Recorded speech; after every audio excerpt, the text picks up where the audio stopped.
хичээлийн шинэ жилийн бэлтгэл ажилтай холбогдуулж мэдээллүүдийг өгье. За өнгөрсөн хугацаанд бол бид нар сургуулийн өмнөх боловсрол, за ерөнхий боловсролын хичээлийн шинэ жилийн бэлтгэл ажилтай бол мэдээллүүдийг өгсөн нийгэмд бол энэ мэдээлэл хангалттай төгсөн байхаа гэж ойлгож байгаа. За одоо бол өнөөдөр бол бид нар ихтэйц сургуулиуд буюу Монгол улсад байгаа 88 ихтэйц сургууль дээр энэ жил 147 мянган оюутнаас оролцсон. За ингээд энэ оюутнуудын өмнө тулгамж байгаа асуудлууд, за хичээлийн шинэ жилийн бэлтгэлтэй холбоотой асуудлуудаар мэдээлэл өгье гэж бодож байна.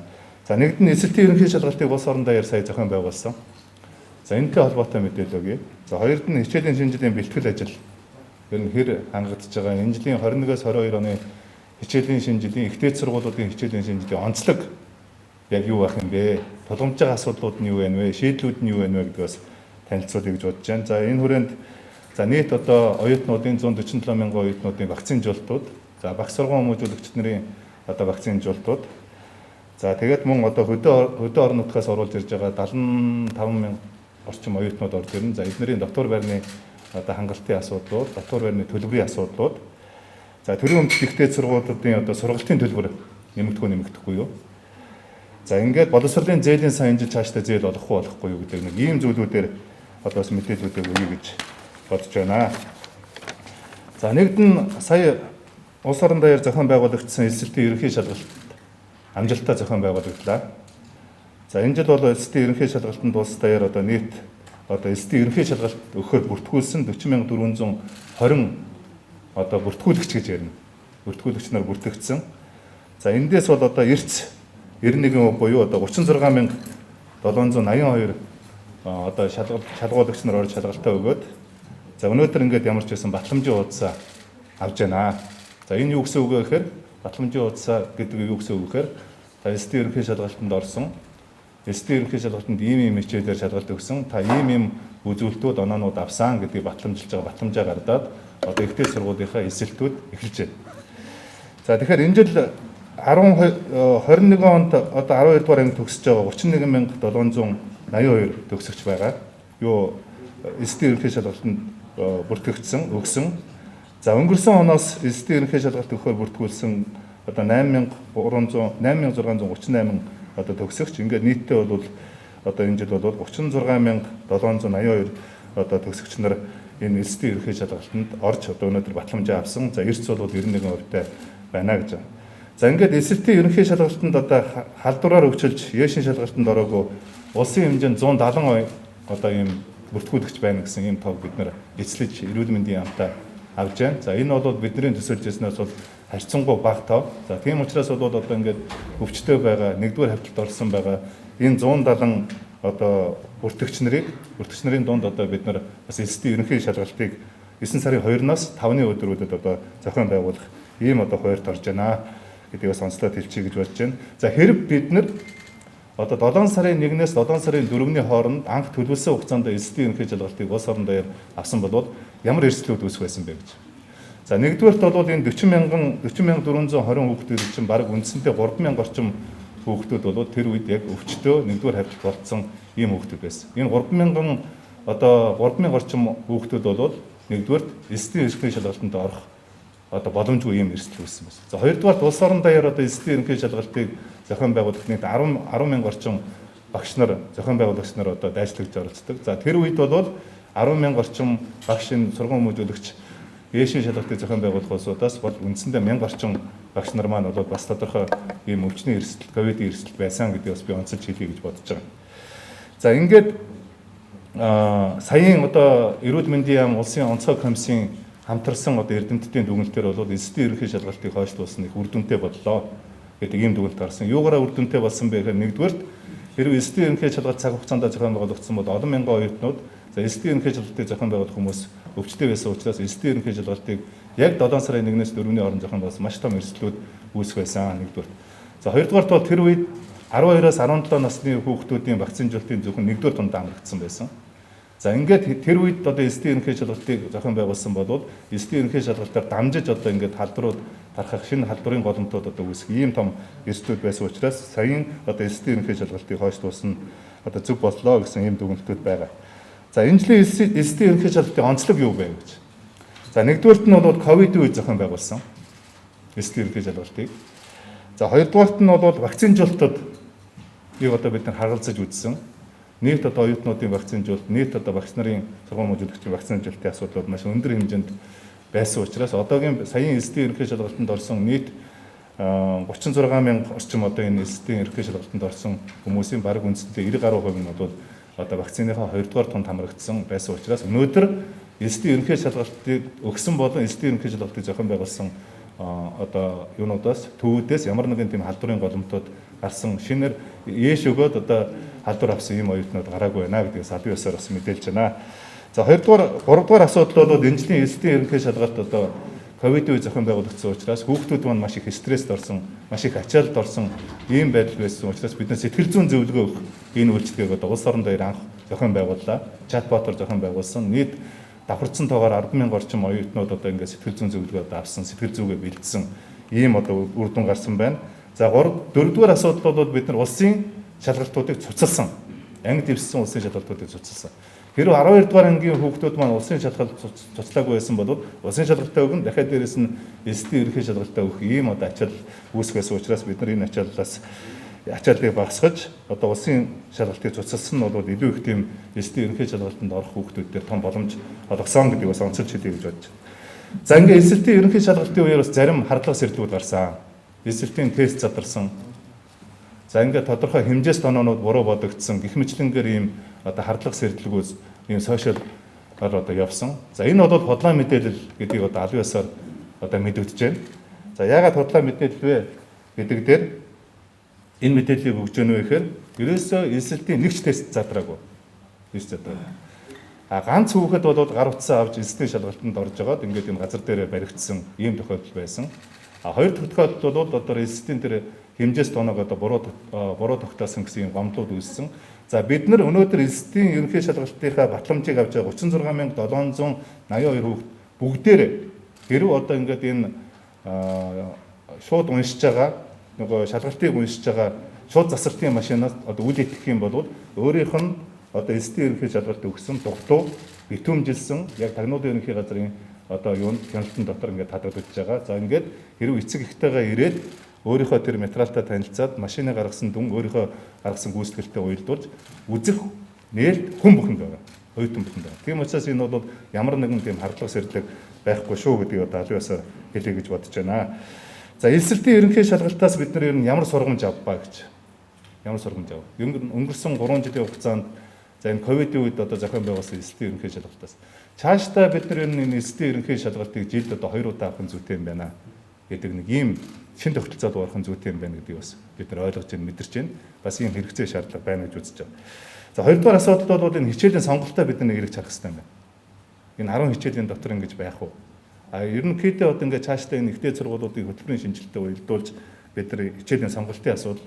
За 3 дугаар асуудал бол яг хичээлийн сонголтоос гадна хичээлүүдийн шалгалтуудын төвшин биднэр бас хэрэгж харах хэрэгтэй юм байна.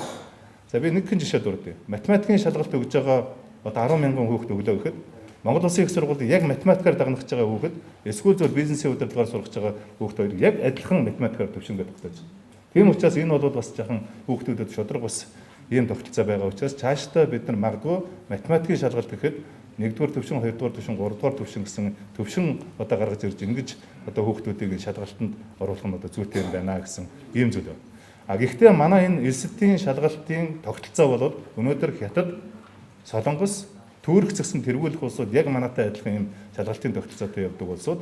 Гэхдээ одоо ихтэй сургуулиудынхаа хөтөлбөрийн шинжилтэд уялдуулж, энэ зах зээлийнхаа эрэлт нийлүүлэлтэд уялдуулж бид нар бол цаашдаа ингээд энэ эсэлтийн ерөнхий шалгалтынхаа хичээл болон хичээлийн төвшин хоорондын ийм одоо шалгалтын сонголтуудыг одоо бий болгох ийм боломжууд байгаа юм байна гэдгийг бас өнөөдрийн энэ жилийн одоо эсэлтийн шалгалтын том сургамж боллоо гэж онцолж хэлхийг одоо хүсэж байна. За хоёрд нь энэ жил 88 ихтэй сургууль дээр 147 мянган оюутнууд орж ирж суралцсанаа. 147,299 оюутнууд орж ирж суралцсан. За ингээд хөдөө орон нутгаас бол 74,523 одоо оюутан хөдөө орон нутгаас орж ирнэ. За ингээд эндээс бол 20-21 оны хичээлийн жил оюутны байранд амьдарч байгаа нийт одоо 71 бид нар оюутны байртай. За энэ 71 оюутны байранд бол 11,300 одоо 59 оюутнууд одоо амьдардаг, энэ оюутныхаа байранд амьдардаг. Тэгэхээр энэ боломжийг одоо бид нэр урдынхаа адил хангана. За оюутны дотор байртай холбоотой. За энэ жилийн нэг онцлог эсэлтийн ерөнхий шалгалттай холбоотой нэг онцлог бол энэ босго оноо, ур чадварын оноо гэдэг ийм хоёр оноог одоо бид нар бий болгосон. За өмнө нь бол та бүхэн мэдж байгаа төрийн өмчийн ихтэй сургуулиудын босго оноог 480-гээр тогтоогоод одоо яамнаас ингээд тогтоочхоор хувийн сургуулиуд яамнаас тогтоосон босго оноог буулгадаг. 410 400 буулгадаг. За ингээ энэс болж ямар асуудлууд үүссэн бэ гэхээр өнөөдөр Монгол улсын хэмжээнд ихтэй сургуулиуд, хувийн ихтэй сургуулиуд одоо дураараа яамны одоо босго оноог буулгасанаас үүдэж өнөөдөр Монгол улсын хэмжээнд 7200 хүүхэд одоо өөрийнхөө эсдийн ерөнхий шалгалтыг баталгааж чадаагүй. Ирээдүйд яг нэг босго оноогоо дутуу орсон учраас бол дипломоо одоо авахгүй байх ийм эрсдлүүд бодтойгоор үүсэж байна. Тийм учраас энэ жилээс ахуулаад бид нар бол энэ босго оноо хувийн ихтэй сургуулиуд засахыг бид нар хатуу хоригдж байгаа.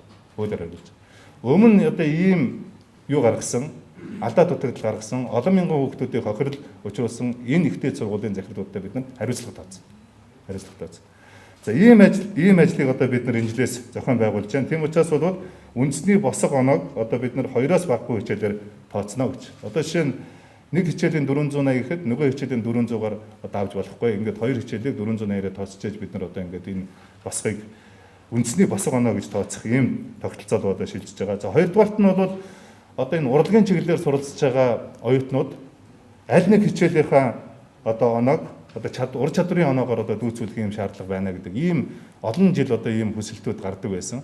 Тийм учраас бид нар энэ жил шинэ тогтолцоонд оруулж ямар ч байсан энэ жил нэг урлагийн чиглэлээр одоо суралцж байгаа 1500 оюутнуудын 2 дахь шалгалтыг одоо ур чадварын оноотой дүүцүүлж тооцсон одоо ийм хөтөлбөрийн дүүцүүлж тооцсон одоо энэ шинэ ажлыг бас зохион байгууллаа гэдгийг бас онцлоод хэлчихье гэж бодож байна. За өнөөдрийн байдлаар шинэ хичээлийн жилийн одоо ихтэй сургуулиудын хичээлийн жилийг бид нар 9 сарын 13-нд эхлэхээр албан ёсоор засгийн газраас одоо шийдвэр гарсан. За яагаад 13-нд эхэлж байгаа юм бэ гэхээр хэд хэдэн шалтгаан байна. За нэгдүгээрт нь бол 9 сарын 1-нд одоо бүх СӨБ ихтэй сургуулиудаа нэгт бол энэ Улаанбаатарын төвжирлийн асуудал бол нэлийн хүндэрнэ. За хоёрдугаар асуудал ковидтай холбоотойгоор асуудал байна. Ковидын тархалтай холбоотой асуудлууд байна. Прогноз бид нар харж байна. Эрдэмтдтэйгээ бид нар ярилцж байна. За 3 дугаар асуудал бол эсэлтийн ерөнхий шалгалтын 2 дахь шалгалт гарах учраас 9 сарын 2-наас 5-ны хооронд 2 дахь шалгалт гарах учраас бид нар одоо шинэ хичээлийн жил эхэлж байгаа 1-р курст орж байгаа оюутнуудын хичээлийг 9 сарын 13, за 2, 3, 4-р курст орж байгаа оюутнуудын хичээлийн жилийг бид нар 9 сарын 1-нд танхимаараа одоо захимаараа хичээлүүлэх одоо ийм зохицуултуудыг хийж байна. Ер нь цаашдаа манай ихтэй сургуулийн 21, 22 оны хичээлийн жилд бид нар танхимын болон танхимын бус гэдэг одоо энэ осломл сургалтуудыг одоо хийж явах ийм зохицуултуудыг бас хийж байгаа гэдгийг хэлчихье гэж бодож. За өнөөдрийн байдлаар манай ихтэй сургуулиуд нийт ажилтан бол 11970 ажилтнууд байдаг. За эндээс үндсэн багшууд бол 7143 багш байгаа. За яг өнөөдрийн байдлаар бол 2-7 хоногийн одоо вакцины хамрагдсан байдлаар бол нийт багш сургууль хүмүүжүүлэгчийн 2 тутамдаа хамрагдсан нь бол 62% байна. Гэтэ энэ ямар ч байсан 9 сарын 13 гэхэд бид нар 90% одоо болох чиглэлөө одоо нэлээд эрүүл мэндийн хаямтай хамтарч ажиллана. За манай яг ихтэй сургууль 88 ихтэй сургуульд орж ирж суралцж байгаа 147269 оюутнуудын 2 дугаар тунд хамрагдсан хувь бол өнөөдөр 86.6 буюу одоо 9 сарын 13 гэхэд бол бид нар ямар ч байсан энэ хувийг 92% руу одоо хүргэх ийм боломж байгаа учраас бид нар 9 сарын 13-нд одоо хичээлийн шинэ жилийн нээх одоо ийм төлөвлөлтүүдийг хийсэн байгаа шүү гэдгийг бас хэлье гэж бодож байна. За Монгол улсын хэмжээнд нийт Улаанбаатарын хэмжээнд нийт 71 дотор байр байгаагаас одоо цар тахлын эмчилгээний нөхцөлд ашиглаж байсан 8 оюутны дотор байрыг өнөөдөр бүрэн чөлөөлсөн, бүрэн ариутгал хадваргуулалтыг хийсэн. Ийм учраас бол нийт 71 дотор байран дээр бид нар 11 мянган оюутнуудыг хүлээж авахд өнөөдөр бэлэн байна. За дараагийн асуудал бол төрийн өмчит ихтэй сургуулиудын дотор байрны төлбөр болон сургалтын төлбөр. За өнгөрсөн хавар ковидын хуулийн хэрэгжилттэй холбогдоод боловсрол шинжилгээ ухааны сайдын одоо төр журам батлаж гарсан. За энэ бол нөгөө боловсрол сургалтын төлбөртэй холбоотой ийм журам байгаа. Бүх төвшөнд сургуулийн өмнөх боловсрол, ерөнхий боловсрол, ихтэй сургуулийн төвшөнд байгаа.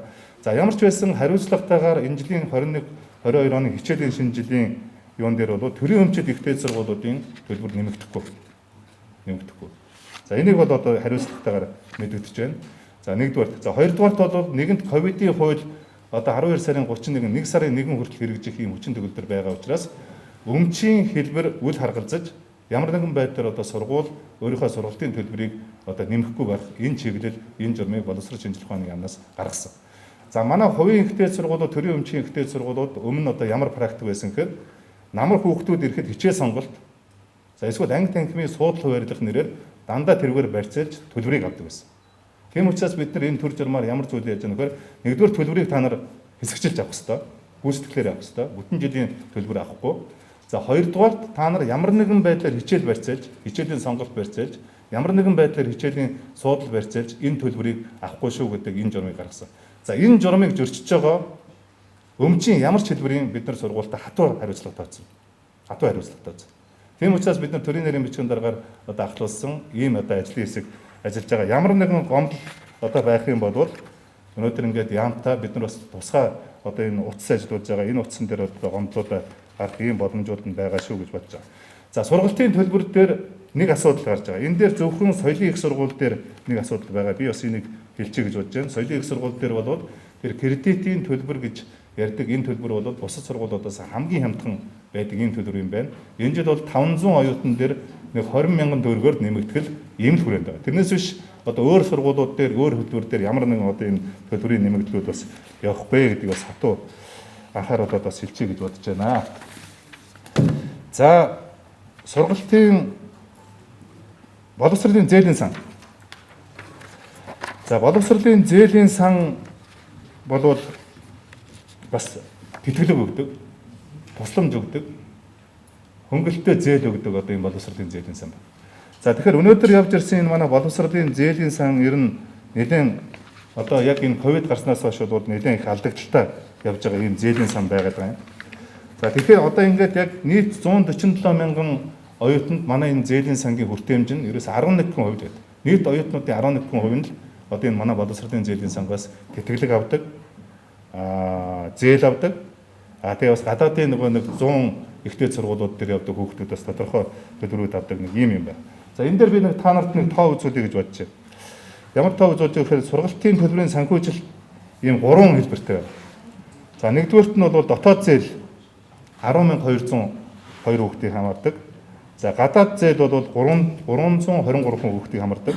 За буцалтгүй зээл тусламж бол 18,000 оюутнуудыг хамардаг ийм зээлийн сан байна. Ийм зээлийн сан. За тэгэхээр би юуг хариуцлагатайгаар мэдэгдэж байна вэ гэхээр энэ жил хэдийгээр ковид хүнд байгаа. Одоо манай боловсролын салбараас хүүхдийн мөнгөн дээр нэлээд их санхүүжилт татагдж байгаа ч гэсэн бид нар яг өмнөхөөрөө одоо сургалтын төлбөрийн буцалтгүй тусламжаа яг өмнөхөөрөө өгнө. Яг өмнөхөөрөө өгнө. Өнөөдөр сургалтын төлбөрийн буцалтгүй тусламж авдаг улсын хэмжээнд 6146 оюутан байгаа. Эцэг их нь ямар нэгэн байдлаар гэр бүлийн гишүүд нь хөгжлийн бэрхшээлтэй ийм иргэдүүд байдаг. За энэ хүүхдүүдэд бид нар оюутны бүх төлбөрийн шаардлагатай байгаа төлбөрийн 6146 оюутандаа энэ төлбөрийг өгнө. За мөн одоо өндөр оноотой багш мэргэжлэр суралцах, оюутнуудаар суралцах энэ оюутнууд 1500 оюутнууд байдаг. За энэний төлбөрөө цаашдаа үргэлжлээд хിവэрээ явна. Ямар нэгэн энэ дээр өөрчлөлт ороогүй.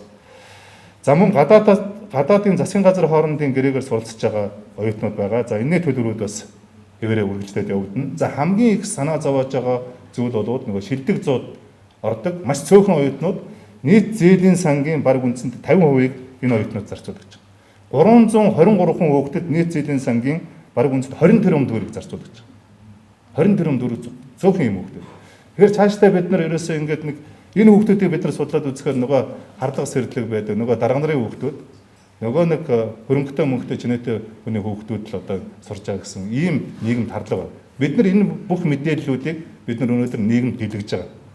Энэ жил ямар нэгэн байдлаар одоо боловсролын сайдын хувьд хариуцлагатаар хэлэхэд хэн нэгэн даргын хүүхэд, хэн нэгэн эрх мэдлэлтний хүүхдүүдийн төлбөр энэ зээлийн сангаас төлөгдөхгүй.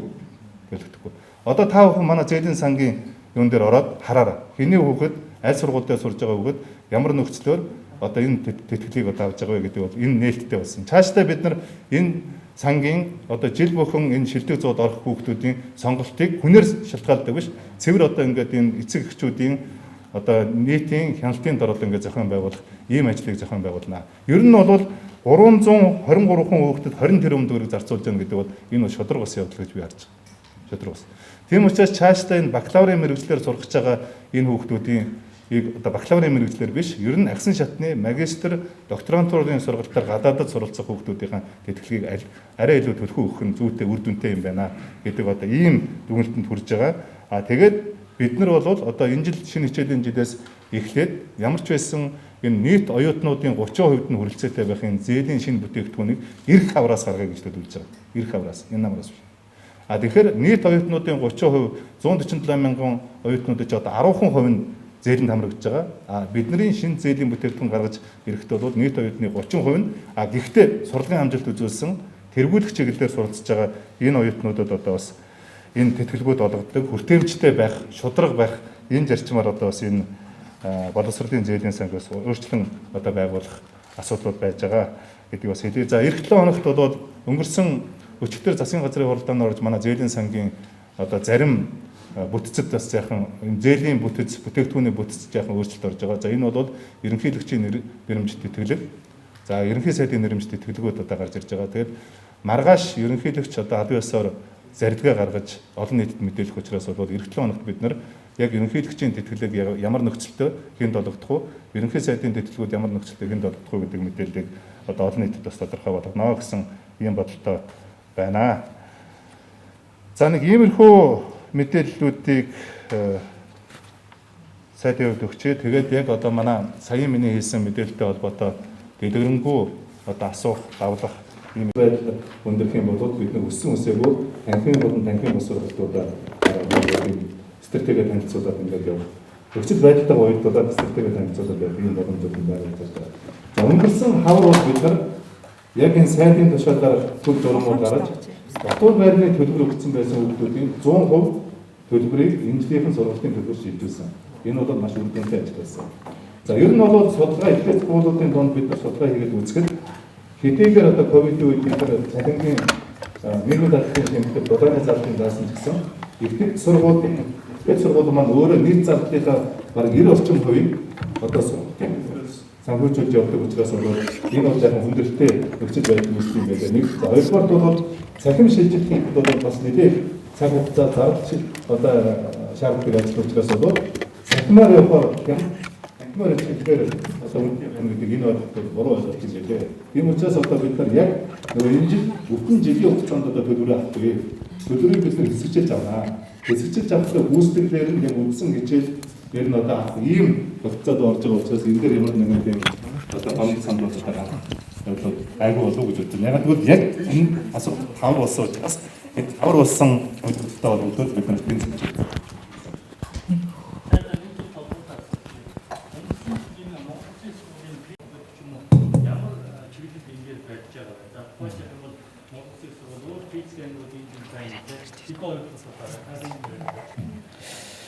За тэгэхээр бид нар ингээд гол асуудлуугаа ингээд судалгаа хийгээд харахаар ер нь Монгол улс нөгөө нэг эрэлт нийлүүлэлтийн зах зээлийн эрэлт нийлүүлэлтийн зарчим алдагдсан. Ихтэй сургууль төгсөж байгаа хүүхдүүд нь баг 3 хүүхдийн нэг нь ажлын байртай болдог, хоёр нь ажилгүйд одоо ажлын байргүй байдаг гэдэг нэг ийм нөхцөл байдал үүсэж байгаа. Сая хөдөлмөрийн зах зээлийн тойм судалгаа сая гарсан. За энэ хөдөлмөрийн зах зээлийн тойм судалгаагаар сая ямар сэтгэл хэмжүүлсэн үр дүн гарсан бэ гэхээр өнөөдөр Монгол улсад хөдөлмөрийн зах зээлийн хомсдол үүссэн байна гэж. Хомсдол. Нэг талдаа 100 мянган хүн ажилгүй, 100 мянган хүний ажилгүй хүмүүсийн дунд ихтэй сургууль төгссөн хүмүүс бас 30-аас 40% эзэлж байгаа. Тэгсэн мөртлөө нэг талдаа 22 мянган хүний ажлын байрны хомсдол үүссэн, ажлын байрны эрэлт хэрэгцээ байна. За тэр яг ажил олох яагаад энэ хүмүүс одоо ингээд ийм 22 мянган хүн ажлын байрны хомсдолд орсон ихтэй сургууль төгссөн хүмүүс шууд ажлын байр руу гарч чадахгүй нэ гэдэг нэг ийм дүгнэлт гарсан байна. Ямар дүгнэлт гарсан бэ гэхээр ерөөсөө ихтэй сургууль төгсөж байгаа хүмүүс ажил олгогч нарын хүсэж байгаа ур чадварт эзэмшиж чадахгүй. Ур чадвар эзэмшиж чадахгүй. Тийм учраас бид нар одоо ихтэй сургуулиудынхаа энэ хөтөлбөр шинжил хийж яг ажил олгогч нарын хүсэж байгаа шууд ажлын байран дээр гараад ажиллах чадвартай энэ ур чадварыг бид нар энэ 4 жилд нь эзэмшүүлэх юм шаардлага байгаа юм байна л гэж байна. Тэрнтэй үндэслэж одоо нэг байгалийн ухааны багш нар одоо бид нар дутагдж шүү дээ. Гэтэл нөгөө нэг их сургуулийн физикийн анги гэдэг юм уу, багшийн их сургуулийн физик, математик, байгалийн ухааны ангид одоо хүүхдүүдийн сонирхол буурж байгаа. Тэгэхээр бид нар одоо 2015 оноос хэрэгжүүлсэн би нэг ганцхан жишээ дурдъя. 2015 оноос хэрэгжүүлсэн хамгийн одоо өндөр оноо авсан, яши өндөр оноо авсан хүүхдийг багшийн мэргэжлэр сурах юм бол одоо 100% улс тэтгэлэг сургалтын тэтгэлийг олгож энэ хөтөлбөр явж байгаа. Энэ хөтөлбөрийг бид нэр эргээд дүгнээд үзэхэд энэ хөтөлбөрт өнөөдөр 4800 орчим хүүхэд хамрагдсан мөртлөө яг төгссөн хүүхэд нь 2500 орчим хүүхэд төгссөн мөртлөө эргээд багшийнхаа мэргэжлээр ажиллаагүй ийм нөхцөл байдлууд үүссэн байна. Тийм учраас бид нар энэ сургалтын зээлийн сангаас олгож байгаа энэ тэтгэлэг хөтөлбөрүүдийг яг өмнө ирсэн хэрэгжүүлсэн хөтөлбөрийг бид нар бүгдэнд нь судалгаа хийгээд дүнж гаргана. Аль нь үр дүнтэй болсон байна, аль нь үр дүнгүй болсон байна. Тийм учраас цаашдаа бид нар энэ сургалтын зээлийн сангаар одоо юу өгөхдөө зээл өгөхдөө хоёр шаардлага тавина. Оюутнуудын шаардлага тавина, сургуулийн шаардлага тавина. Оюутнууд нь бид нар голч дүнгийн одоо шаардлага тавина. За хоёрдугаарт нь бол бид нар сургууль дээр нь сургуулийнхын тодорхой үндэсний ихтэй сургуулиудыг эренб тогтоох одоо энэ ажлуудыг бид нар энэ намаараас хийж хийж байгаа. Тийм учраас бол энэ шалгуур одоо давсан. Тэгээ гуравдугаарт нь бол улс орнд хэрэгцээтэй шаардлагатай тэргүүлэх мэргэжлэр одоо суралцах энэ оюутнууд дээр одоо энэ зээлийнхаа одоо хүрэлцээ бүртэмжийг одоо мөнгө чиглэлөө одоо бодлого гарч ажиллана.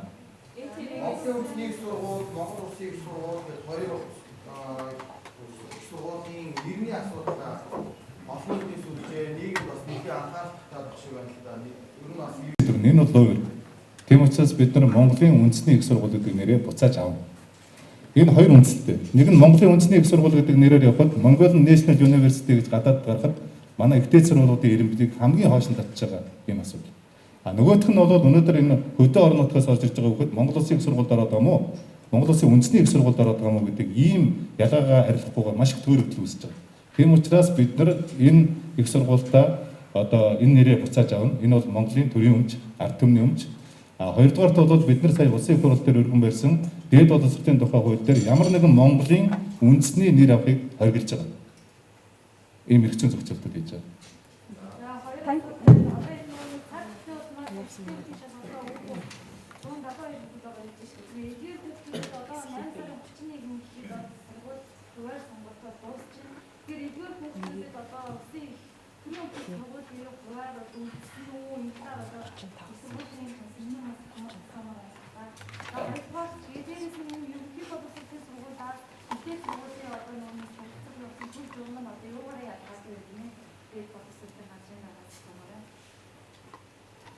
자, хэрэггүй зөвхөн гэж байна.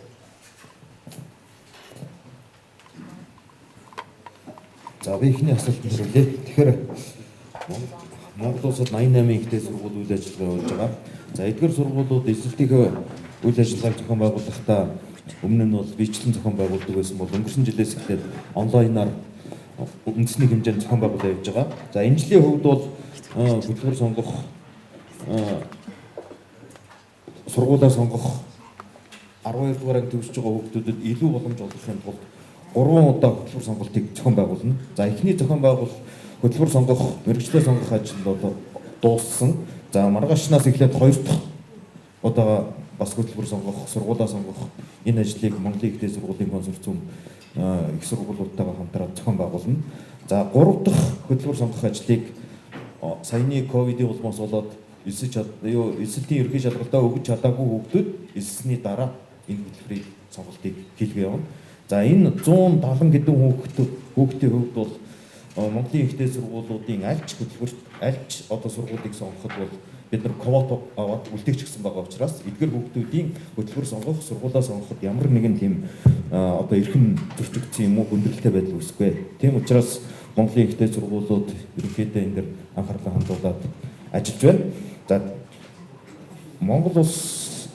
Монгол улсын хэмжээнд ерөн зүгээр консорциум гэдэг бид нар нэг цөөхөн сургуулиудыг ялгаж авч байгаа юм биш. Ер нь бол 88 ихтэй сургуулиудынхаа консорциумын гишүүн босч байсан энэ сургуулиуд дээр бүгд дээр нь энэ асуудлыг сургуулийн захирлуудад нь энэ чиглэл бид нар консорциумынхаа журмаар дамжуулж өгч гэсэн байна.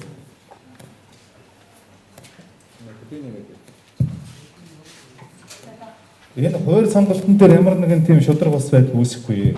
Яагаад шудрагаас байдал үүсэхгүй юм бэ гэхээр хамгийн өндөр оноо авч хамгийн эрэлттэй анги дээр ордог хүүхдүүд унаасаа тодорхой хувь байдаг. Нийт эсдийн шалгалт өгж байгаа хүүхдийн баг 10% нь энэ анги энэ хэлбэрээр сонгоно. Тийм учраас 40 мянган хүүхдийн эсдийн шалгалтанд бүртгүүлсэн хүүхдүүдээс одоо 35 мянган хүүхд шалгалт өгөхөд 10% буюу 3500 хүүхдэнд одоо энэ өндөр эрэлттэй тэр ангид орох юм магадлалтай. Тэгэхээр бид нар тэр дээр 36,000 10,000 хүүхдэд нь энэ боломжийг хангаж байгаа бол дахиад 170 хүүхдийн 10% гэсэн үг шүү дээ. Энэ нэг 10-аас 20 хүүхдийн асуудал байхгүй. Энэ хүүхдүүд бол ямар нэгэн одоо юугээр эрсдэлгүйгээр одоо өөрсдийнхөө тэр өндөр орногоороо эренбэлэгдээд одоо тэр өөрийнхөө өсөж байгаа мэрэгжил өсөж байгаа одоо сургууль дээр орох энэ боломжууд нь байна.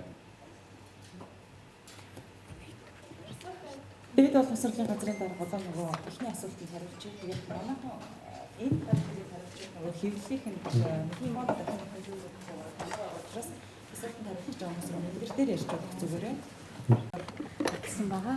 За энэ төвшөлтийн журмын хамгийн гол онцлог нь бол ихтэй сургуулиудын сургалтын үйл ажиллагаа танхимын болон танхим бус болсон хэлбэр явах учраас захим их сургуулиудыг болоо ихтэй сургуулиуд ерөнхий суурь хичээл дээр хангалттай байршуулах асуудлыг зогсоож өгсөн. За олон нийтэд нэг төрөгдөж байгаа нэг залт байгаа. Энэ журам бол ерөнхий боловсролын сургууль болон сургуулийн өмнөх боловсролын байгууллагын төр журмаас нэг онцлог ялгаатай. Англи дөрвөлт англи дөрөв семинарын хичээл дээр 40 оюутан байгаа. Лаборатори хичээлд бол 20 оюутан байгаа. Үүнийг бол бас ялгаатай ойлгох хэрэгтэй. За хоёрдугаар бол хамгийн гол онцлог нь бол дотор байран дээр бол байнгын нэг хадуугүйс ариуцлагдаг үйл ажиллагааг явах чиглэлд өгсөн. За энэ түн журмыг бол хэрэгжүүлэхтэй холбоотойгоор ихтэй сургуулиудын удирдлагууд болон консорциум 15 залттай энэ журмыг хэрэгжүүлэх бас өдөртөмжийг олж өгсөн гэж байна. Оюутны дотор байрны төлбөрийг яаж зохицуулж байгаа вэ? За түрүү сайд тайлбарсан байгаа оюутны дотор байрлал нэмэгдэхгүй нийтдээ Монгол улсын хэмжээнд 71 оюутны дотор байгаа. Дотор байрлалын халдваргүйс чөлөөт 8 сарын одоо 20 эднэр бүрэн болж чөлөөт гэсэн бэлэн байгаа. Төлбөр бол нэмэгдэхгүй. Ер нь бол төлбөрөөр ойролцоогоор 450-аас 1 жилийн төлбөр шүү дээ. 1 жилийн төлбөр бол 450-аас 650 700 байдаг. Харьцангуй бага төлбөр байгаа нэг жил. Гэтэ энэ ковид үеэр бариад ковидын нөхцөл сургалтын төлөв бол оюутны төлбөр бол нэмэгдэхгүй гэсэн чиглэж байгаа. Энд чинь сургуулийн өмнөх боловсролын 4 болон 5 настай хүүхдүүд аваад байна шүү дээ. Тэгэхээр зарим хувийн цэцэрлэгүүдэд бол суур багаар 2 болон 3 хүүхдүүд аваад байна гэдэг. Гэхдээ нэгдсэн. Та энэ хэрэглээ. Сайдыг ариулах бол нэмээд яг сайдаас асууж энэ дээр зогсоно. Тэгээд нөгөө ихтэй сургуулиудын бид нар яаж ихтэй сургуулийн асуусан сайдыг авч байгаа учраас яг ерхий боловсролын суур дээр асууж та. Энэ дээр байгаа асуудал нь тэгэхээр нэгээс 2 дугаар ангийнхны танхимаар хичээлдээ 30 минут. За 3-аас 12 дугаар ангийнх 45 минутаар хичээл өгнө гэж яваад байна. Мэдээлэл. Үнэхээр ингэ хичээл өгч байгаа юм уу? Хэрэг хичээл өгч байгаа бол тэр хүүхд 40 минут суулгах 5 минутын ялгаа амиг ухаар байна. Нэг гэсэн.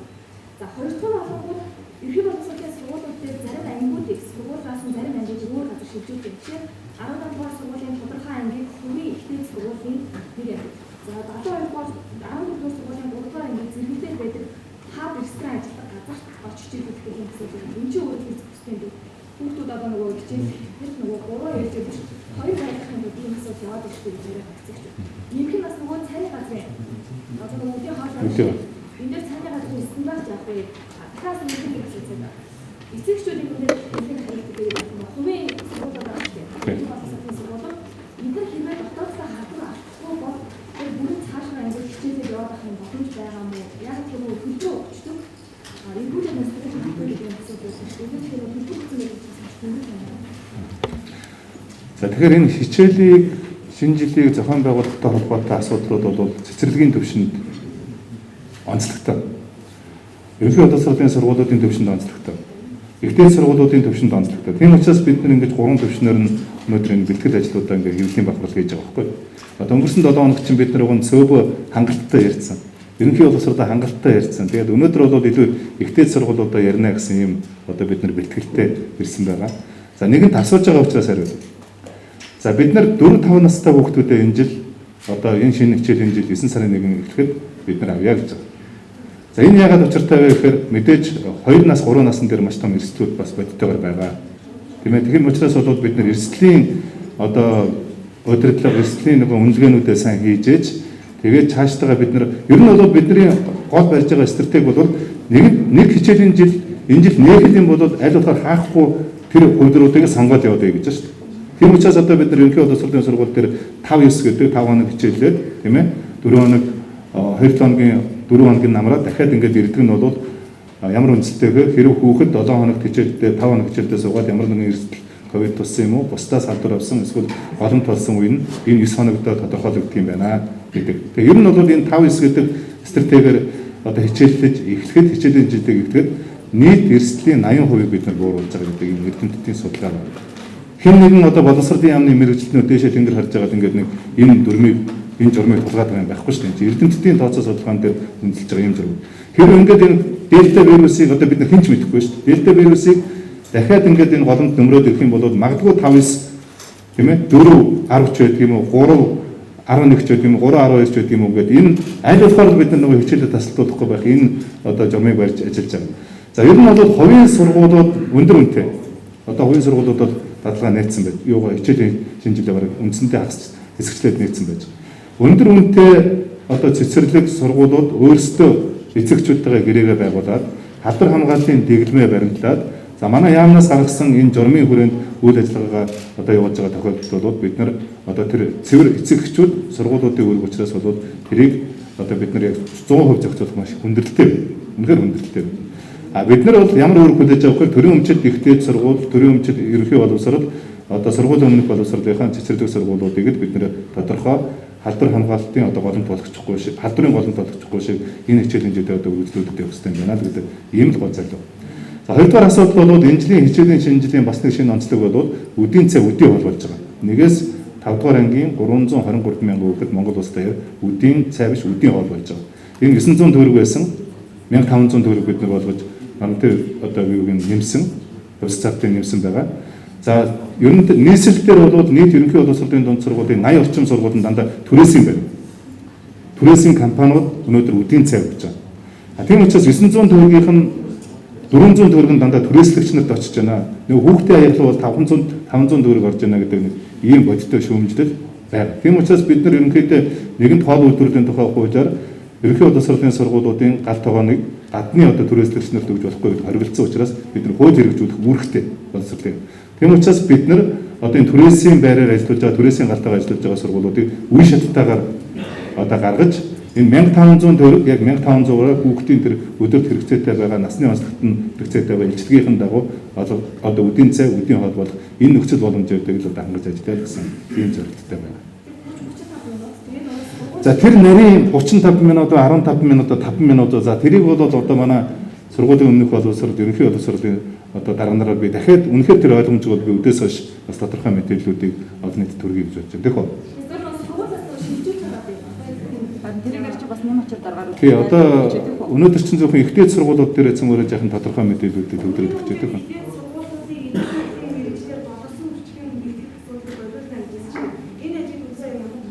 Ямар мэрэгчлэрээ? Тий. Өнгөрсөн хавар төрийн өмчийн 6 ихтэй сургуулиуд одоо Монгол Улсын их сургуулийн нэрийн дордод нэгдэх энэ нэгдлэр бид нэр гарын үсэг зурж байгаа. За энэ гарын үсгээр бид нэр энийг бол бид нэр 6 ихтэй сургуулиуд энэ намар бүгдийг нэгтгэчихгүй. Энэ бол механик нэгдэл бол. Тийм учраас энэ нэгдэл бол үе шаттай явах хэрэгтэй. А үе шаттай явахын тулд эхний ээлжинд хамгийн түрүүнд ихтэй сургуулиуд дээр байгаа хөтөлбөрийн давтцлуудыг арилгая. Хөдөөж авах сургууль битээ сэтгүүлж бэлдээ дээ. Тийм ээ? Одоо бүх их төрийн өмчтэй сургуулиуд яг тэр бүгдээр нэгтлэн бэлдээ дээ. Танах төрөлж мэрэгш. А тэгээд хөдөө аж ахуйн сургуультай сурж байгаа оюутан бизнесийн ангиар сурж байгаа оюутан өнөөдөр Монгол Улсын их сургуулийн бизнесийн сурж байгаа сайн багшийн хичээлд суугаад кредитээ тооцоолоод явдаг энэ тогтолцоо нөрё. За тэгээд номын сангаа цөмөрө захин болгоё. Одоо ингээд бид нар захин хичээлээр хийж байгаа ингээд бүх ихтэй сургууль шал өөр форматуудаар захин хичээл хийх. Тэгэхээр энэ захин хичээлээр хийж байгаа энэ форматуудаа цөмөрө нэг болгочихё.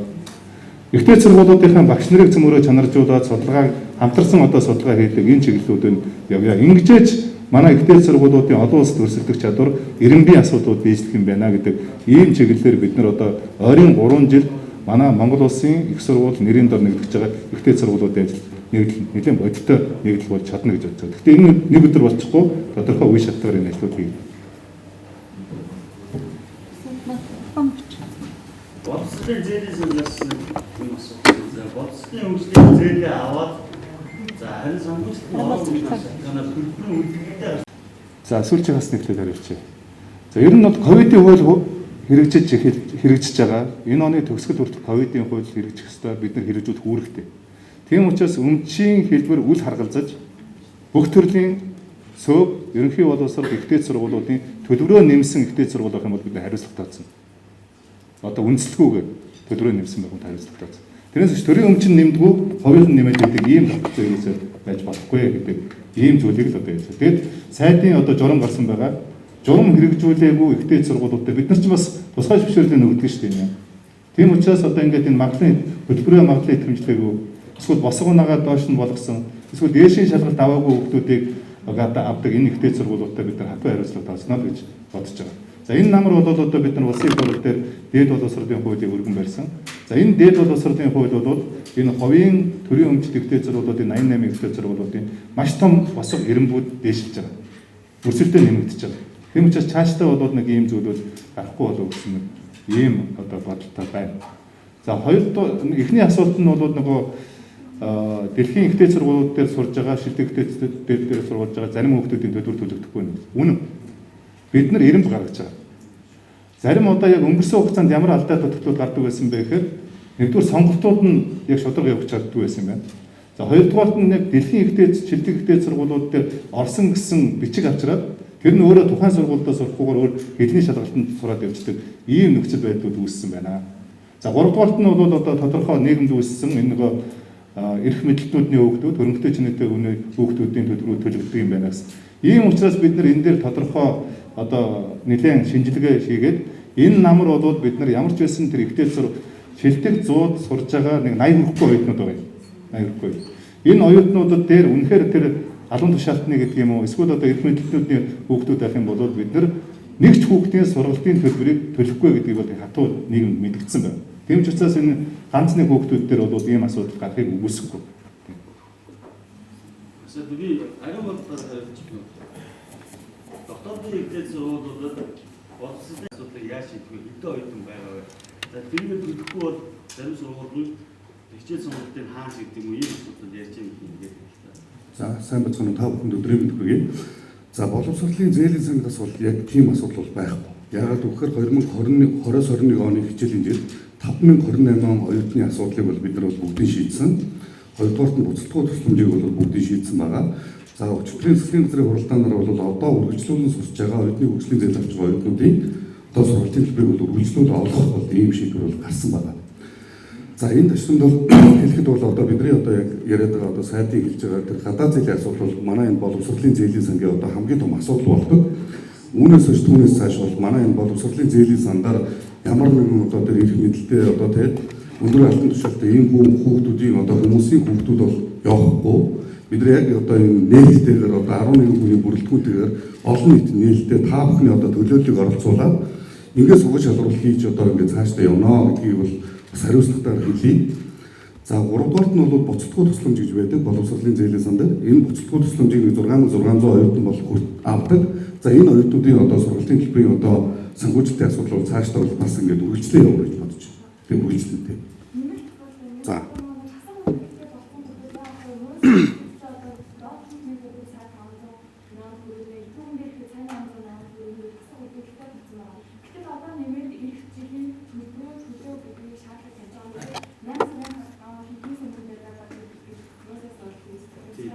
тийм асуудал байхгүй гэдэг нь яг үүрэгтэй байна. Мөнгө заавал төлөх бол экономик хөгжмөө гэдэг нь тэр санхүүжилтанд яг орсон ороод эсвэл тэр сургууль дээр байгаа юм. за манай боловсролын зээлийн сандаар одоо ингээд өнгөрсөн онд бол нийтдээ оюутны хөгжлийн зээлд 24.7 тэрбум төгрөгийн бол санхүүжилт бол шийдэгдсэн байна. За энэ бүрээндээ бол бид нар нийтдээ нэг 11 мянган оюутанд бол 17 орчим тэрбум төгрөгийг бол олгоцсон. Одоо бид нар яг үхээр одоо үргэлжлүүлэн сурч байгаа нэг 6600 оюутан байгаа. Тэрнийхээ одоо төгсөх курсын оюутнуудыг бол үлдээгээд одоо явуулаад үлдсэн одоо яг үхээр оюутны хөгжлийн зээл авах 1 2 3 4-р курсын одоо оюутнуудад бол оюутны хөгжлийн зээлийг олгохоор явж байгаа. За яг тийм асуудал бол байхгүй. Одоо бид нар бол 5028 оюутны асуудлыг шийдсэн. Гэхдээ нэг асуудал байгаа. Тэрний юу гэхээр 2019 оны одоо буцалтгуу тусламжаар сурч байгаа тэр оюутнуудын асуудлыг бол бид нар шийдэг. Тэр бол нэг 2500 орчим оюутан байгаа. Тэрний мөнгийн санхүүжилт бол боловсролын зээлийн сандар байгаа учраас тэр бол одоо 3 жилийн өмнөх асуудал байхгүй юу? Тэр 3 жилийн өмнөх асуудлыг бол бид манай зээлийн сангаас бол санхүүжилт байхгүй учраас олгоогүй. Тэгээд бүх ихтэй сургуульд бол манай боловсрол шинжилгээний одоо яамнаас одоо чиглэл үргүүлээд ийм одоо ямар нэг оюутны одоо дипломыг барьцаалагч гэдэг юм уу те ийм асуудал бол байхгүй шүү. Энийгээ бол ихтэй сургуулиуд өөрсдөө одоо шийдэрэй гэдэг ийм чиглэлийг бол сайдаас хүссэн байна.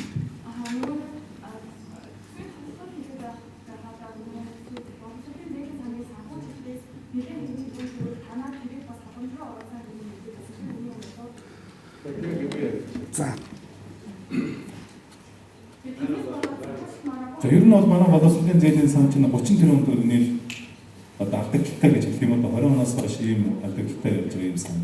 Энэ алдагдлал яаж үүссэн бэ гэхээр ковидын үед бүгдийн мөнгө хөгжүүлсэн. Бүгдийн мөнгө 100 мянга болсонтой холбогдуулж одоо энэ алдагдлал үүсэж байгаа. Ер нь бол бүгдийн мөнгөний 11 мянган 100 мянган төгрөгийн 11 мянган төгрөг манай боловсролын задраас татагдж байгаа ийм л мөнгө байна. Тэрний чинь нэг хэсэг нь боловсролын зээлийн сангаас татагдж байгаа юм шүү гэдэг би олон удаа хэлж байгаа шүү дээ. Тэгээ 100 мянган 11 мянган төгрөгийн боловсролын задраас өгөгдөж байгаа юм шүү гэж. Тэр утгаараа энэ мөнгө татаад яваад байна гэсэн. Гэхдээ бид нар ямар ч байсан энэ боловсролын зээлийн сангаас өмнө зээл авч ирсэн, тэтгэлэг авч ирсэн, тусламж авч ирсэн энэ хүүхдүүдийн асуудлыг өнгөрсөн хавч зохицуулсан.